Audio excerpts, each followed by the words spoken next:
Hello दोस्तों भागेश्वर धाम पर मैं पहले भी एक वीडियो बना चुका हूँ जिसे आप लोगों ने काफी ज्यादा प्यार दिया है। तो आपको बता देना चाहूंगा कि इस वीडियो को देखने से पहले आप उस वीडियो को जरूर देखें, जिसका लिंक आपको नीचे कमेंट में और डिस्क्रिप्शन में मिल जाएगा। तो आज के इस वीडियो में हम बाबा भागेश्वर धाम की पोल खोलने वाले हैं। वैसे तो मैं इस टॉपिक पर दूसरी वीडियो नहीं बनाने वाला था, लेकिन कुछ अनभक्त लोगों को वो वीडियो काफी नहीं थी। तो चलिए अब इस वीडियो को शुरू करते हैं। अब जरा इस वीडियो को देखिए, जहाँ पर बाबा का एक भक्त आता है और बाबा जी को अपनी पूरी कथा सुनाता है। कथा में ज्यादा कुछ नहीं होता, बल्कि एक हिंदू और मुस्लिम की लव स्टोरी होती है। जरा इस वीडियो को देखिए। मैं एक मुस्लिम लड़की से बहुत प्यार करता हूँ, 7 सालों से उससे बहुत ज़्यादा प्यार करता हूँ। मैं ब्राह्मण हूँ और वो मुस्लिम है। अभी रिसेंटली उसकी शादी हो गई 5 महीने पहले।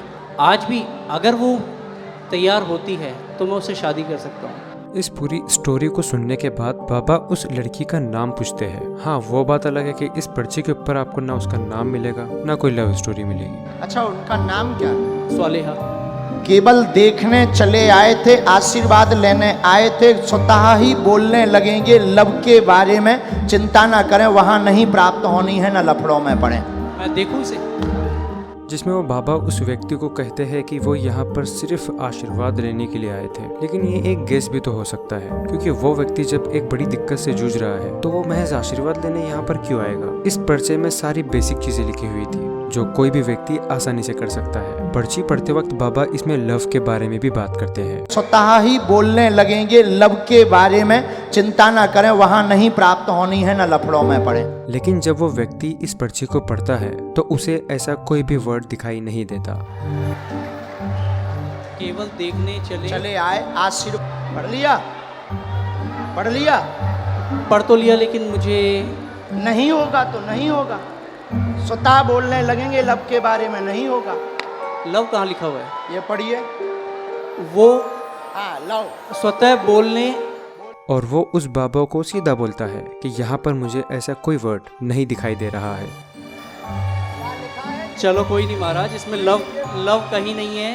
वो व्यक्ति इस पर्चे को देखकर बार बार एक ही बात कह रहा था कि यहाँ पर कोई भी वर्ड लव नहीं लिखा हुआ है। जिसके बाद इस सब को देखते हुए बाबा जी का सिपाही भी मैदान में आ जाता है, क्योंकि उसे पता चल जाता है कि अब उसकी जरूरत यहाँ पर पढ़ने वाली है। जिसके बाद बाबा जी कहता है कि यहाँ पर कोई पढ़ा लिखा आ जाए, कोई भी पढ़ा लिखा आ जाए। और ये सुनते ही हमारे पढ़े लिखे लॉयर साहब आगे आ जाते हैं, जैसे कि बाबा जी उन्हीं को पुकार रहे थे। और ये सारा मामला देखते देखते ये बाबा के सिपाही के भी पसीने छूट जाते हैं। जिसके बाद वो उस व्यक्ति के हाथ से माइक लेने की कोशिश करता है। यहाँ बाबा बोलता है कि और किसी को भी आना हो तो वो आ सकता है, लेकिन वो कहते हैं ना, चाय से ज्यादा कितली गर्म होती है। सिपाही को यह बात मंजूरी ही नहीं थी। वो बार बार उस व्यक्ति को वहाँ से भेजने की फिराक में था, लेकिन फिर भी बाबा जी ने कहा कि यहाँ पर कोई पढ़ा लिखा व्यक्ति आ जाए। चलिए हम मान सकते हैं कि ये दूसरा व्यक्ति था, ये तो बाबा जी का साथीदारी था। अब अगर कोई तीसरा आएगा तो वो जरूर कोई बाहर का होगा। लेकिन दोबारा से इन्हीं की टीम मेंबर का एक व्यक्ति स्टेज पर आता है। इसके गले के आई कार्ड से ही आपको समझ जाएगा कि ये इन्हीं बाबा के साथ मिला हुआ है। चलिए अब और इंतजार करते हैं, कोई तीसरा आ जाएगा। यहाँ पर फिर एक लड़की आती है जो कि बाहर की होती है, लेकिन वो स्टेज पर इसलिए नहीं आती कि उसे इस बात को प्रूव करना है कि यहाँ पे क्या लिखा है। वो इसलिए आती है कि वो ये बताना चाहती है कि वहाँ पर जितने भी लोग हैं सिक्योरिटी में, वो उसके साथ बदतमीजी से पेश आ रहे हैं। वो बाहर के लोग हैं।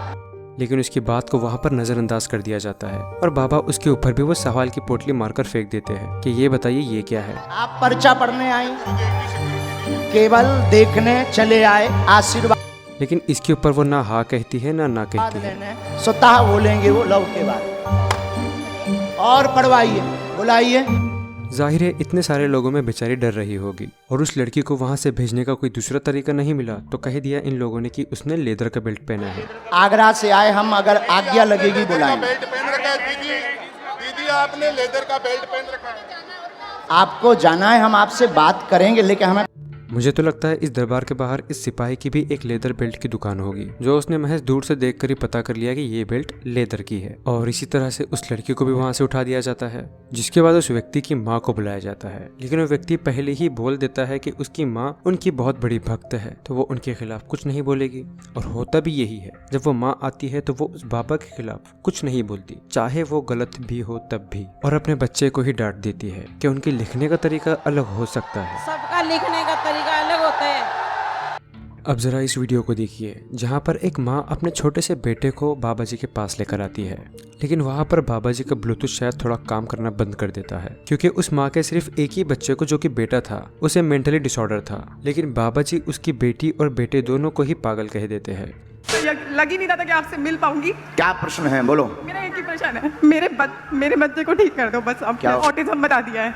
बेटी मंदबुद्धि की है, बेटी तो ठीक है, बेटा और बालक को, बेटी तो ठीक है, बेटा और बालक को, ये बालक को वह पागलों जैसी हरकत करता है, आउट ऑफ कंट्रोल रहता है। बेटी पर कृपा होगी। जिसके बाद बाबा जी फिर कहते हैं कि बेटी पर कृपा होगी। अरे बाबा जी, जब वो लड़की कह रही है कि उसकी बेटी बिल्कुल ठीक है, सिर्फ उसके बेटे में मसला है, अब यहाँ पर गलती किसकी है नीचे कमेंट्स में जरूर बताना। अब जरा इस वीडियो को देखिए जहाँ पर एक बालक बाबा के पास आता है, लेकिन बाबा उसके सवाल करने से पहले ही ये कह देते हैं कि तुम एक भी सवाल इस पर्चे के बाहर से नहीं पूछोगे। अब जरा देखिए इस बालक ने क्या सवाल पूछा है बाबा जी से। जो बोलोगे वो लिखा है, तुम्हारी क्षमता नहीं है कि हमारे पर्चा के बाहर बोल जाओ। फिलहाल बस मेरी मम्मी खुश रहे, मेरी मम्मी थोड़ी परेशान है घर को लेकर। लड़के ने यहाँ पर दो दुविधाएं बताई है कि उसकी माताजी खुश रहे और घर को लेकर थोड़ा परेशान रहती है। चलिए अब देखते हैं कि बाबा के पर्चे में क्या लिखा है। बाकी हम कम नहीं हैं, बुद्धि ठीक नहीं रहती, बहुत परेशान माताजी रहती, कृपा होगी। आप गलत रास्ते पर वर्तमान में भटक रहे हैं, जिससे दुविधा में पड़े हैं, क्या निर्णय लें, क्या निर्णय लें, उसी के लिए लगातार धाम के पीछे पड़े हुए हैं। निर्णय है हाँ, माँ होगी स्वस्थ, बालाजी करेंगे कृपा आशीर्वाद। तो आपने नोटिस किया होगा कि इस पर्चे में ना तो मम्मी की खुशी के बारे में लिखा था और ना ही घर की वजह से परेशानी के बारे में लिखा था, बाकी सारी दूसरी बातें लिखी थी, गलत रास्ता ये वो। तो इस लड़के ने तो कई शब्द पर्चे के बाहर बोले हैं। वैसे आपने इन बाबा जी को भूतों से बात करते हुए जरूर देखा होगा। वो अक्सर अपने सेनापति से कहते हैं कि इसे मार लगाई जाए, मार लगाई जाए, मार लगाई जाए। सेनापति फटाफट भटकारो चमीटा, मार लगाई जाए, उठा पटक करो इसकी, और फिर चमीटा भटकारे जाए, उठा पटक और मारो। जितना इन प्रेतों ने परेशान किया उतना मार मार के इन्हें परेशान किया जाए। किसको किया, मार मार के इसको करो, और इनके सिर में चमीटा मारे जाए, दरबार में आवे और इसको मारो चमीटा। लेकिन इस केस में हुआ ये कि बाबा जी ने अपने माइक को पिटते हुए भूत के पास भेजा ताकि वो उस भूत से बात कर पाए, लेकिन भूत शायद बीच बीच में अपना जेंडर भूल जा रहा था। जरा इस वीडियो को देखिए। इस बच्ची को क्यों परेशान करता, कुछ बिगाड़ा तेरा इसने? अब बाबा जी ने इस महिला के पास अपना माइक भेजा है ताकि वो उस भूत से बात कर पाए। क्या क्या हरकत करता शरीर पर? मुझसे गंदी हरकतें करवाने की करता है कोशिश वो। हाँ, अब क्या करना है, छोड़ना है कि ले जाना है बच्ची को? शायद आपने यहाँ पर कुछ नोटिस किया होगा। बाबा जी इसके अंदर के भूत से बात कर रहे थे और वो भूत बाबा जी से बहुत ही अच्छे बच्चे की तरह बात भी कर रहा था, लेकिन बात करते करते अचानक से उसका जेंडर ही स्विच हो गया। बाबा ने उससे पूछा कि क्या क्या हरकतें करता है तू उस पर। ये सवाल बाबा ने उस भूत से पूछा, लेकिन इस लेडी को ये लगा कि बाबा जी भूत से नहीं बल्कि मुझसे बात कर रहे हैं, तो उन्होंने एक लड़की बनकर ही जवाब दे दिया। क्या क्या हरकत करता शरीर पर? मुझसे गंदी हरकतें करवाने की करता है कोशिश वो। शायद लगता है इस एक्टर को सही से पैसे नहीं मिले, क्योंकि ये पहले एक लड़का बन के बात कर रही थी, फिर बाद में अचानक से लड़की बन गई और दोबारा से एक लड़का बन गई। क्या करना है, छोड़ना है कि ले जाना है बच्ची को? उन्हें तो यही कहा था इसको बदनाम कर दो। अच्छा, वैसे आप लोगों को क्या लगता है, क्या इन बाबा जी पर कोई दिव्य शक्ति है? लेकिन कई लोगों का तो ये मानना है कि बाबा जी को तो ये भी नहीं पता कि उनके ऊपर दिव्य शक्ति है या नहीं, क्योंकि कई दफा वो चीजों को प्रिडिक्ट करके ही आंसर देते हैं, जैसे कि इस वीडियो को देखिए। शक्ति पर और तेज, शक्ति का प्रभाव और तेज किया जाए, और तेज। माता जी छूना नहीं, एक मिनट रुको, और तेज किया जाए, और तेज किया जाए,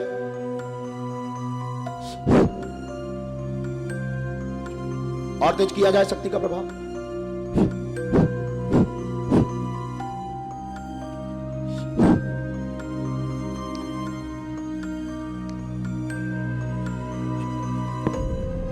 दूसरे वाले पैर में, दूसरे वाले पैर में,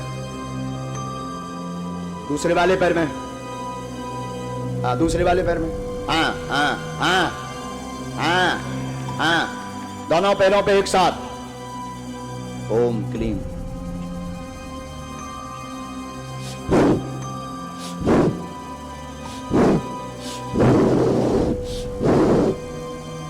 राम।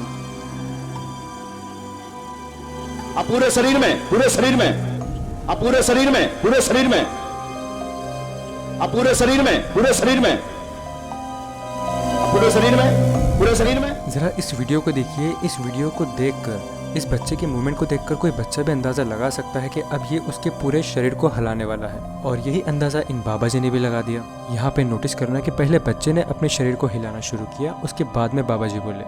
अब पूरे शरीर में, पूरे शरीर में, पूरे शरीर में, पूरे शरीर में। लेकिन बाबा ने देखा कि इसका पूरा शरीर हिल नहीं पा रहा है, तो फिर कह दिया कि अब इसकी गर्दन पे कृपा करो। इसकी गर्दन पर भी कृपा करो, गर्दन पर भी कृपा करो। क्योंकि बच्चे ने फिर अपनी गर्दन ही हिलाई, अपना शरीर को हिलाया ही नहीं, जिससे ये प्रूफ होता है कि उनकी प्रिडिक्शन बिल्कुल गलत थी। क्योंकि अगर सच में इन बाबा जी पर कृपा होती तो पहले बाबा बोलते, फिर इस बच्चे पे उसका असर होता। लेकिन हुआ इसका बिल्कुल उल्टा, क्योंकि बाबा यहाँ पर बच्चे की मूवमेंट्स देखकर ही प्रिडिक्ट कर रहे थे कि वो आगे क्या मूवमेंट करने वाला है। लेकिन इसके बावजूद भी उनका प्रिडिक्शन पूरी तरह से फेल हो गया। दोस्तों, इस वीडियो को बनाने का मकसद यहाँ पर किसी भी धर्म को ठेस पहुँचाने का बिल्कुल भी नहीं है। यहाँ पर मैं आपको एक बाबा और एक जादूगर में फर्क समझा रहा हूँ, क्योंकि ये सारी गलतियाँ तो हमेशा एक जादूगर ही करता है। फिर भी इस पर आपका क्या कहना है नीचे कमेंट्स में जरूर बताना। मैं उन सारे ही सवाल का जवाब देने की अगली वीडियो में कोशिश करूंगा। तो आज के लिए बस इतना ही, फिर से मिलेंगे अगली वीडियो में।